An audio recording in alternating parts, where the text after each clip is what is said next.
আসসালামু আলাইকুম ওয়া রাহমাতুল্লাহি ওয়া বারাকাতুহু। কেমন আছেন সবাই? আশা করি আল্লাহর রহমতে অনেক ভালো আছেন। পবিত্র কোরআনে সূরা আল বাকারার 255 নম্বর আয়াত সম্পর্কে আমরা তো কম বেশি সবাই জানি। জি, আমি কথা বলছি পবিত্র কোরআনের সবচাইতে মর্যাদাপূর্ণ আয়াত আয়াতুল কুরসি।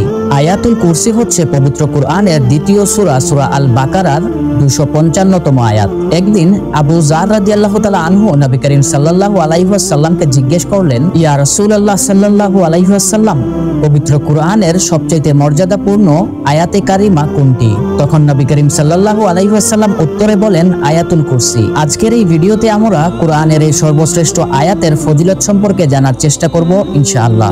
উবাই বিন কাব রাদিয়াল্লাহু তাআলা আনহু হতে বর্ণিত, নবী করিম সাল্লাল্লাহু আলাইহি ওয়াসাল্লাম বলেছেন, আল্লাহর কসম যার হাতে আমার প্রাণ, আয়াতুল কুরসির একটি জিহ্বা এবং দুটি ঠোঁট রয়েছে। এটি আরশের পায়ার কাছে আল্লাহ তাআলার প্রশংসা করতে থাকে।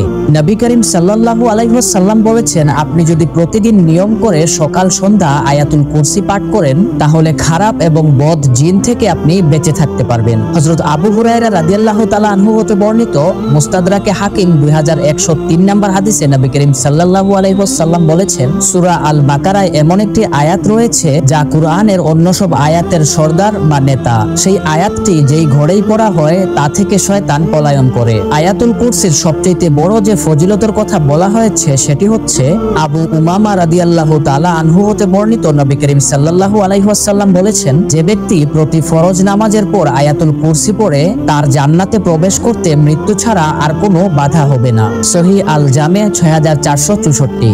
অন্য আরেকটি বর্ণনাতে পাওয়া যায়, হযরত আলী রাদিয়াল্লাহু তাআলা আনহু বলেন, আমি রাসূলুল্লাহ সাল্লাল্লাহু আলাইহি ওয়াসাল্লামকে বলতে শুনেছি, যে ব্যক্তি প্রত্যেক ফরজ সালাতের পর আয়াতুল কুরসি নিয়মিত পড়ে, তার জান্নাতে প্রবেশ করার জন্য কেবলমাত্র মৃত্যুই অন্তরায় হয়ে আছে। যে ব্যক্তি এই আয়াতটি বিছানায় শয়নের সময় পড়বে, আল্লাহ তাআলা তার ঘরে, প্রতিবেশীর ঘরে এবং তার আশেপাশের সকল ঘরসমূহে শান্তি বজায় রাখেন। সুনানে বাইহাকি। আল্লাহ তাআলা আমাদের নিয়মিত আয়াতুল কুরসি পাঠ করার তৌফিক দান করুন, আমিন। আশা করি আমার কথাগুলো বুঝতে পেরেছেন। আজকের ভিডিও এই পর্যন্তই। ভিডিওটি যদি ভালো লাগে তাহলে অবশ্যই আমাদের চ্যানেলটি সাবস্ক্রাইব করে নেবেন। দেখা হবে অন্য কোনো ভিডিওতে। আসসালামু আলাইকুম ওয়া রাহমাতুল্লাহি ওয়া বারাকাতুহু।